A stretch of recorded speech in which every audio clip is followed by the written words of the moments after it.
नमस्कार मित्रों, हमारे YouTube चैनल में आपका हार्दिक स्वागत है। देखिए, कल हमने कक्षा 10 का गणित विषय का प्रथम अध्याय वैदिक गणित पढ़ाया था और वैदिक गणित के बारे में कुछ समझाया था। आगे की क्लास चालू करते हैं। देखिए, हमने जोड़ पर छोड़ा था और आज गठा पढ़ाएंगे। देखिए, गठा आप सब अच्छी तरीके से जानते हैं, लेकिन फिर भी कोई दिक्कत है वो देख लो। देखिए, जैसे कि सिंपल गठाफ तो आप जानते हैं। एक गठाफ लेता हूं पॉइंटों का, जैसे कि मैंने कहा 3, 4, 2.202। इनमें से गठाना हुआ 229.00004। अब बात आती है इसमें से हमें इसको गठाना है। गठाना तो सब जानते हैं, लेकिन पॉइंट के नीचे पॉइंट रखना, क्या संख्या आएगी इधर देखिए। बिल्कुल बेसिक से स्टार्ट किया गया है।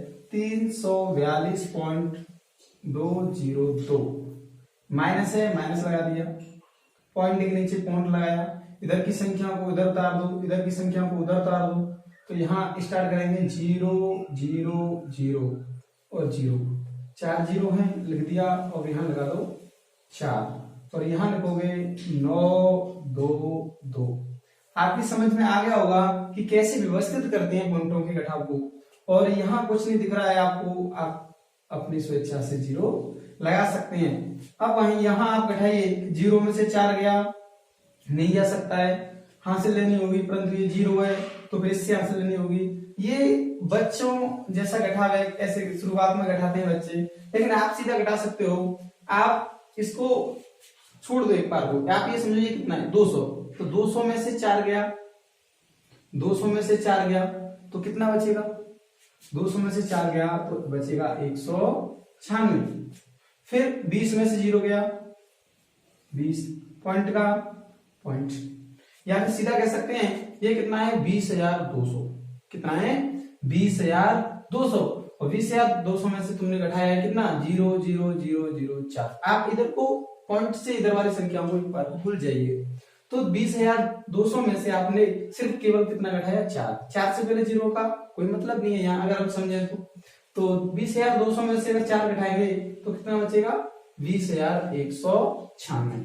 तो सीधा है, वैसे आप घटाओगे, इधर से आंसर लोगे, इधर से आंसर लोगे तो टाइम लगेगा। चलिए ऐसे घटाव करें।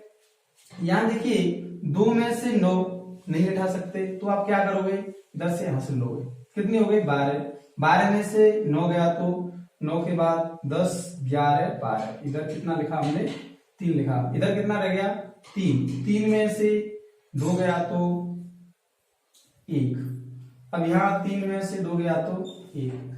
आप गठाना तो जानते ही थे, परंतु यह पॉइंट कहाँ लगेगा और पॉइंटों की गठा किस तरीके से होंगी, ये हमारा समझाने का उद्देश्य था। अब इसके बाद में हम अपरिमेय संख्याओं का गठा बताएं। देखिए, अपरिमेय संख्याओं का गठा क्या होता है। अपरिमेय संख्याओं का गठा हम आपसे कहें कि 3√2 माइनस के 2√3 गठाइएगा, तो क्या बताइए गठा सकते हैं। जैसे ही कल हमने ये बताया था पिछली वीडियो में कि अपरिमेय संख्याएं समान हो तभी इनके गुणांक गठेंगे, अन्यथा इनके गुणांक गठेंगे नहीं। अब यहाँ 3√2, ये 2√3, इसका मतलब अपरिमेय संख्या समान नहीं है तो ये घटेगा भी नहीं, यह संख्या यही रहेगी, आगे इसको हम अलग नहीं कर सकते। तो फिर घटेगा कैसे, जैसे कि मैंने कहा 5√2 माइनस 2√2, ये भी √2 और ये भी √2, घट जाएगा ना। इसके आगे कितना है 2, इसके आगे कितना है 5, तो 5 में से 2 गया तो 3, पैसे की ऐसे घटा सकते हो ना। अब ये √2 कितने हैं 5, ये कितने हैं 2, तो 5√2 में से 2√2 घटाएंगे तो कितना बचेगा 3√2 बचेगा। ऐसे ही अब क्या समझ में आया कि अपरिमेय संख्याएं समान हो, अंडर रूट के अंदर जो संख्याएं समान हो तो उनके गुणांक घट जाती हैं, वर्गमूल के अंदर जो संख्याएं समान है तो इनकी गुणांक घट जाते हैं। अब ऐसे हम आपसे कहें कि घटाओ 4√2 माइनस √8। अब ये कहो कि घटेगा नहीं। अब ये तो देख लो, ये √8 के अंदर 8 है, क्या इसको आप बाहर निकाल सकते हो वर्गमूल से। तो ये कल हमने समझाया अच्छी तरीके से। तो 8 को अपन बाहर निकालेंगे तो खंड करेंगे, 2 से 4, 2 से 2, 2 से 1, ये जोड़ा है बाहर निकल जाएगा। 4 under root 2 minus 2 under root तो जोड़ा बाहर निकल जाएगा। कल वाली वीडियो में अच्छे से समझा दिया है।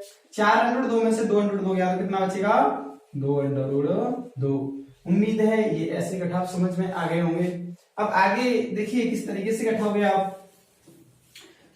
संख्याएं आगे ऐसे भी आएंगी जब आप बहुपद पढ़ोगे, बीजगणितीय पढ़ोगे। बीजगणितीय तो क्या आएगा, ऐसे आएगा 3xy माइनस 2yz, 2yz क्या घटा पाओगे।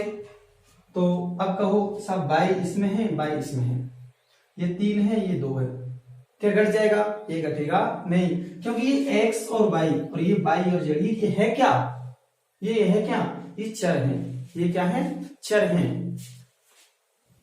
ये चर है तो आप घटाओगे कैसे, तो ये नहीं घटेगा, नहीं घटेगा। क्या हो सकता है केवल इनका, इनमें से अपन कॉमन ले सकते हैं। क्या ले सकते हैं, y समान है तो y को बाहर ले लो, ये आएगा 3x माइनस के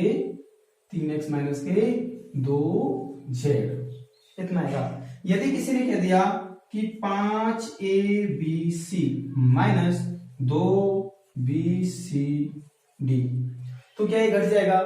अब देखो यहां कितने, 3, कितने चर हैं, 3, 1 2 3 a b c, यहाँ b c d। तो ये अगर ये तीनों चर आपस में समान हैं, ये तीनों चर इन तीनों चरों के समान हैं तो इनके गुणांक घट जाएगी, अन्यथा नहीं घटेंगी। तो कर क्या सकते हो, वही चीजें कॉमन ले सकते हो। इसमें b है, c है, इसमें भी b है, c है, तो हम कॉमन ले सकते हैं bc। यहाँ कितना रह जाएगा, 5a, यहाँ रह जाएगा 2d, क्या रह जाएगा 2d। ऐसे इनको हल कर सकते हैं। अब घटाने की बात करें, जैसे कि ये कहा कि 8abcd माइनस 2abcd घट जाएगा, हाँ घट जाएगा, क्योंकि abcd चारों ही जो चर हैं वो समान हैं। तो 8 में से 2 गया तो कितना बचेगा, 6abcd। उम्मीद है बीजगणितीय घटाव, अंकगणितीय घटाव, अपरिमेय संख्याओं का घटाव समझ में आ गया होगा। अब देखिए आगे हम आपको लेके चलते हैं गुणांक की ओर। जल्दी जल्दी ये चीजें आप पर आती हैं, लेकिन रिवाइज के तौर पर हम तुम्हें पढ़ा रहे हैं, क्योंकि वैदिक गणित जब हम पढ़ाएंगे तो उसमें वैदिक विधियों से ही जोड़ है, घटाव है, गुणा है, भाग है, ये चीजें पढ़नी पड़ेंगी। तो इस चीज को पढ़ने से पहले आपको सामान्य तरीके से तो आना चाहिए। तो देखिए अब हम गुणा की बात करते हैं, गुणा की बात। अब देखिए गुणा है, आप सिंपल तरीके से जानते हो, जैसे ये कहा कर सकते हो, और संख्या हो कर सकते हो। गुणा तो सीधे सीधा करना पड़ेगा सिंपल विधि से, तो ये गुणा आप जानते हैं। फिर पॉइंट, अब गुणा तो जानते हैं, पॉइंट कैसे लगाते हैं ये है दिक्कत आ जाती है कई बार। तो कैसे लगाएंगे, देखिए जैसे मैंने कहा 2 3 4.002 गुणा 1.002 ऐसी बात है। तो गुणा तो कर लोगे सिंपल विधि से, गुणा तो कर लोगे। एक का यही रहेगा, पॉइंटों को बाद में लगाइए, पहले तो आप सिंपल तरीके से गुणा कीजिए। अब 2 का गुणा करोगे तो यहाँ कितना आएगा, 4 आएगा, 0 आएगा, 0 आएगा, 8 आएगा, 6 आएगा, 4 आएगा। अब डबल 0 है तो फिर लगाना पड़ेगा, वो तरीका है, लगाना पड़ेगा। लगाओ मत लगाओ इधर, फिर लगाना पड़ेगा, फिर 0 है,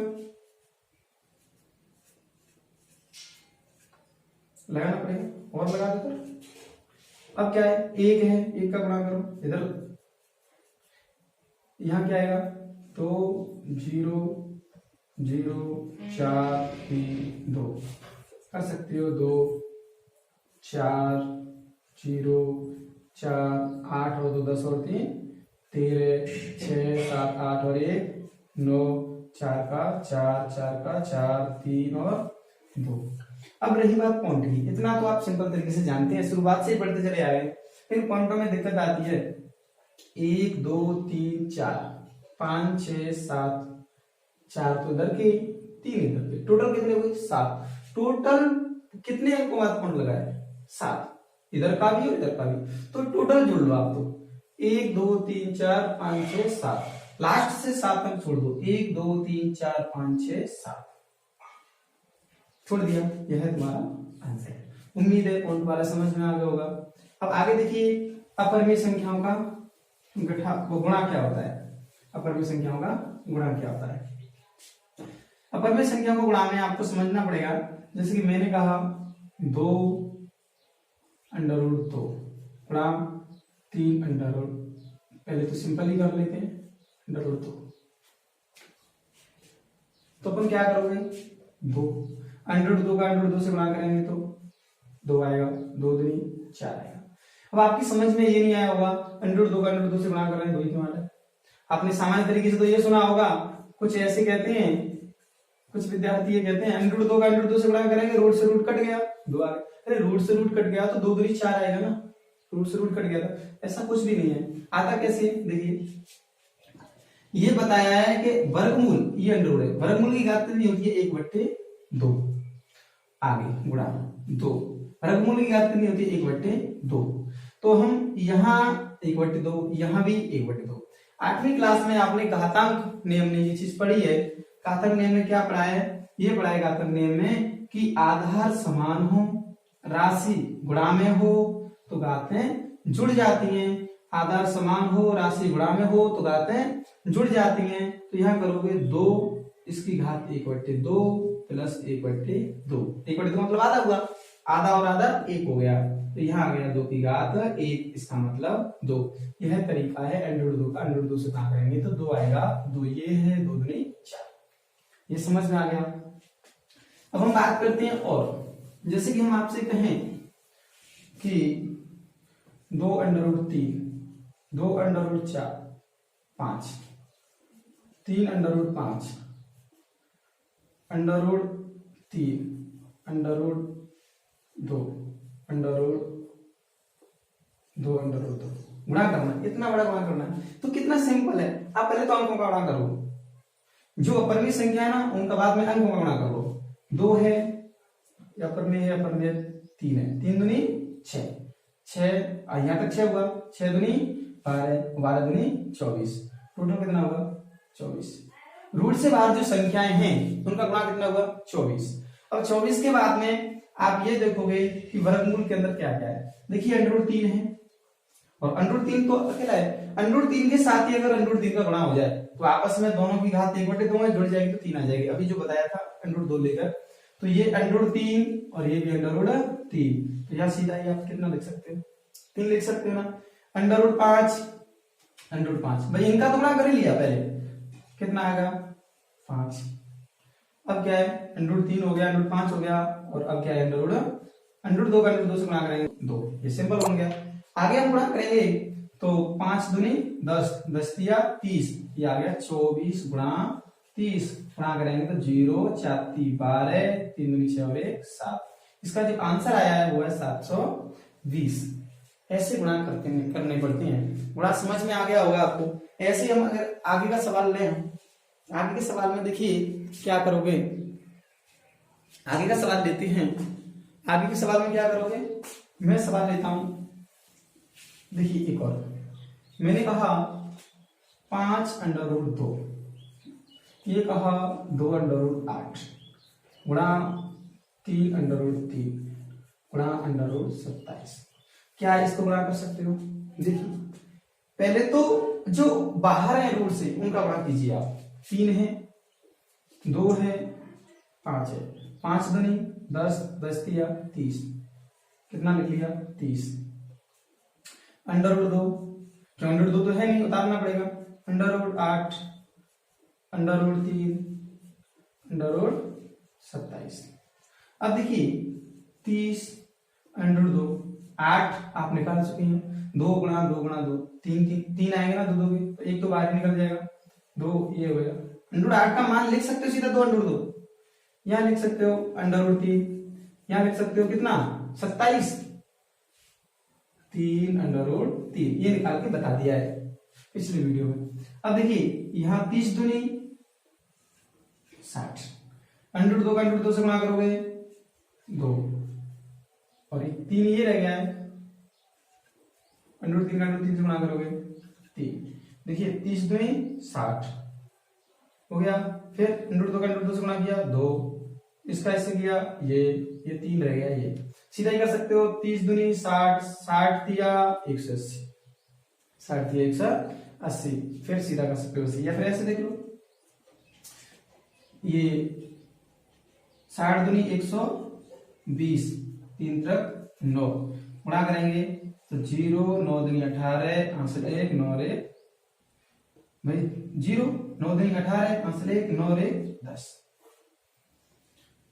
उम्मीद है समझ में आ गया। ऐसे गुणा करते हैं अपन संख्याओं में। आ गया समझ में? अब एक सवाल मैं आपके लिए देता हूं, आप उसका आंसर निकाल के कमेंट कीजिएगा कि इसका आंसर क्या आएगा।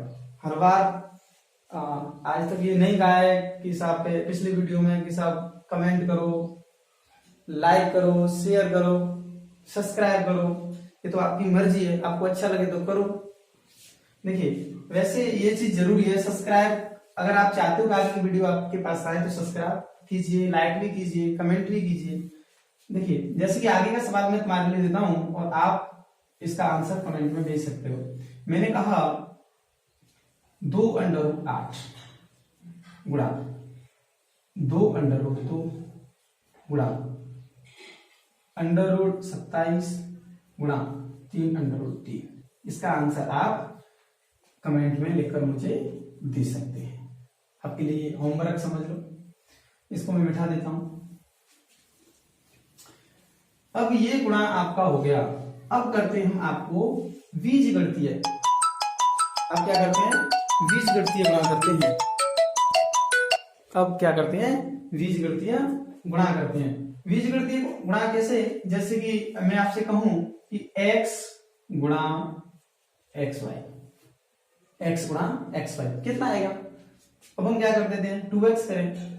छोड़ो इस चीज को, अभी पहले इस चीज समझ लो। मैं कहूं x गुणा x क्या आएगा भाई? 2x आएगा। इनमें से कौन सी चीज आएगी? 2x आएगा, x² आएगा। क्या आएगा इनमें से भाई? कब 2x आता है, कब x² आता है? ये चीजें बहुत इंपॉर्टेंट है। यही तो चीजें जो आपको सवालों में दिक्कत करती हैं, आपको सवालें करने में दिक्कत करती हैं। तो आप क्या करोगे? यहां देखा जाए तो x है, यहां भी x है। इसकी घात कितनी है? 1। इसकी भी घात कितनी है? 1। x समान है, इसका मतलब आधार समान है। आधार समान है, राशि गुणा में है, घातें जुड़ जाएंगी तो ये हो जाएगा x घात 1 और 1 कितनी हो गई? 2। कितनी हो गई? 2। अब यहां हम बात करें तो x की घात 1, x की घात 1 कितनी हो गई? x की घात 2 और ये हो गया y, x² y। इसका आंसर कितना आएगा? x² y। अब क्या करें कि हम आपको एक सवाल दें और इसका आंसर भी बताते हैं। देखिए हम कहें x² y